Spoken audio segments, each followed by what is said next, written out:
Hello, my friends, and welcome back. Thank you very much for being with me again today.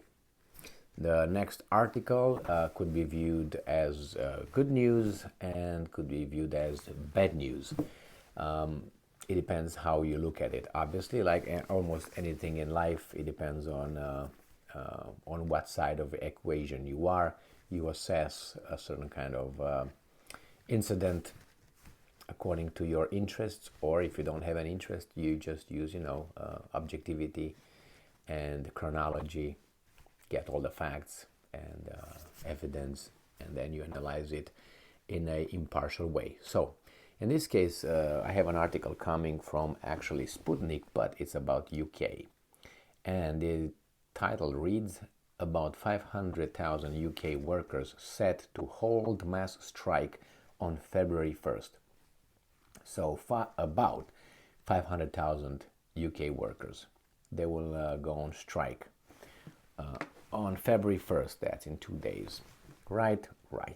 So let's see what this is all about. This article comes from Sputnik, and it's from today, the 30th of January 2023. Close to 500,000 workers in the United Kingdom will stage a mass strike on February 1st, demanding higher wages amid a record surge in the cost of living, which could be one of the country's largest rallies in more than 10 years, UK media reported on Monday. Well, they don't have money for you, but they have money for the neighbor's kids, if you know what I mean, which is Ukraine. The protest is expected to encompass teachers, train drivers, civil servants, university teachers, bus drivers, and security guards, the report said. Earlier in the month, the ASLEF Train Drivers Union announced strikes on February 1 and 3, with over 40,000 members of the UK's Rail, Maritime and Transport Union expected to join them. The protests will also be attended by around 1,900 bus drivers in London. In addition, 300,000 teachers from the National Education Union will join pickets on Wednesday, the report said. This will be the largest teacher strike in history, expected to affect 24,000 schools, the union said. Remember, Great Britain also had ambulance drivers on strike, also has nurses on strike, also had physiotherapists on strike. So, well, I will see if the leaders will do anything. Leaders. The freaking, how do you call those, elected officials and their little technocrats will care about it. Moreover, at least 100,000 UK civil servants from the Public and Commercial Services Union will take protest action on Wednesday.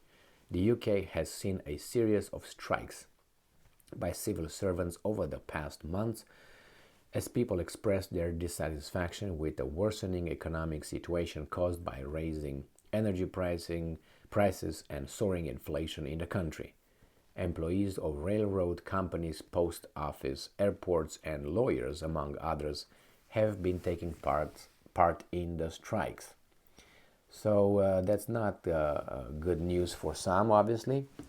It's not good news for United Kingdom as a whole, however you want to take it, as dropping in the standard of living, and inflation is high. I don't know how unemployment is in Great Britain, but on the other hand, you have people employed and work for nothing, and then they think, why should I go to work when I'm paid nothing or not enough? I can stay home and maybe get some, assistance from the government, which is not assistance from the government, it's assistance taken from other members of the society, taken with taxes and given to you. But if you get, let's say, £3,000 a month, and the assistant is, 2,500 pounds a month, I think you cost and benefit, you say, well, I can cut that, I can cut that, I can cut that, and stay home and take care of my children instead of going over there and listen to some, I don't know, tight underwear boss telling me this and telling me that, and he might not be more intelligent than I am, but a bigger asshole. So the situation is as it is in UK, and I know it's the same in Germany. I covered the German situation and Czech Republic, Slovakia, other countries, France, obviously. Well, how could I forget France? Even Poland has some strikes and some demonstrations. I know there were the aviation in the aviation industry. They had the pilots on strike in Germany. I think they have in Belgium. I don't think, I know they had in Belgium because I knew someone who was flying to Europe and coming back, and they had to catch a connection in Belgium or something like in Belgium, yeah, in Belgium, and they were on strike, so they had to cancel the whole thing, spend a lot of money and time wasted, and well, yeah, so much inconvenience, and you work for that money, and that money is after you paid taxes, so it's a crime. Let's put it this way. Regarding the so-called leaders of Great Britain or UK, well, they are the leaders, which is they can do almost whatever they, I mean, the decisions, economic decisions, they can make those decisions. And I remember when, why am I saying unfortunately is because you're like a parent. A parent, your children are starving and you take food, whatever is left in the refrigerator, and give it to the neighbor's kids when your kids are starving. That's how I see this.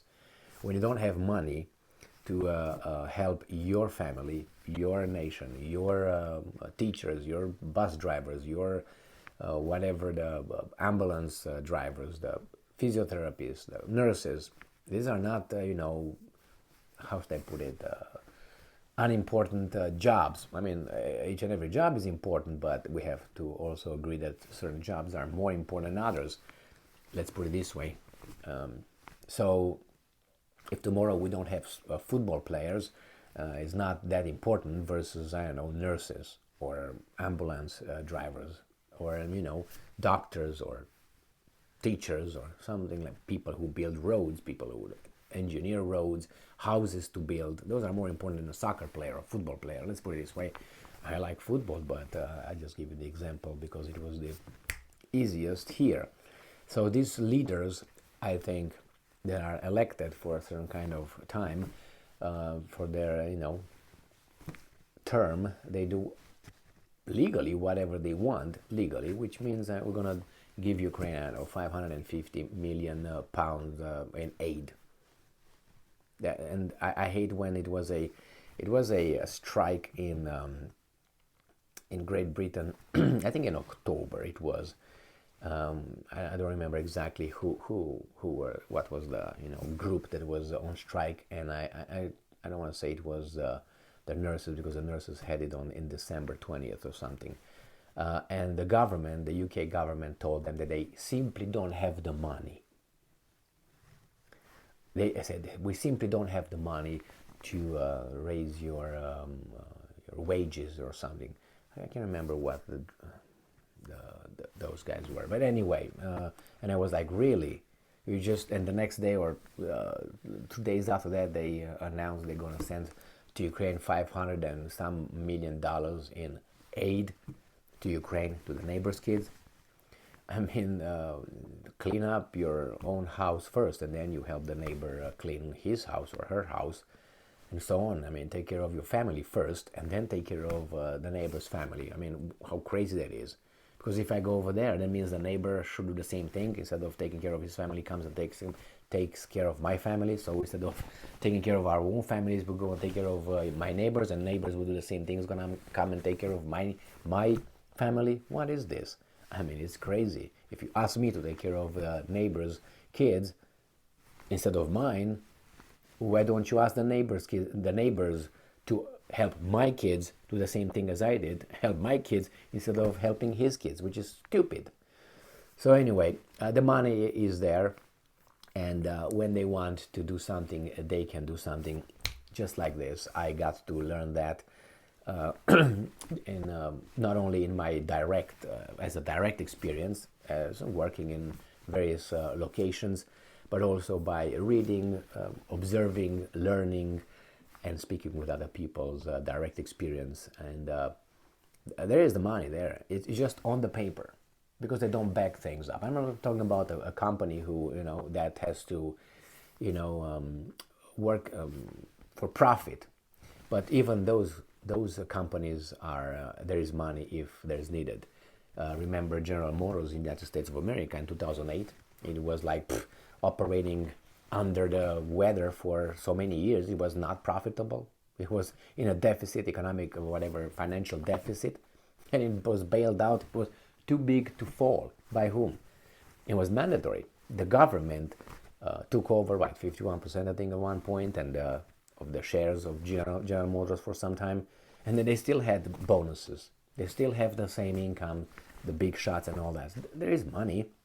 Remember 2008, Goldman Sachs and others, is too big to fail. And that's just this. The money was found, immediately was found. And on whose expense? And not only that, they will borrow. And they will, how do they borrow? Do you think they're gonna borrow gold?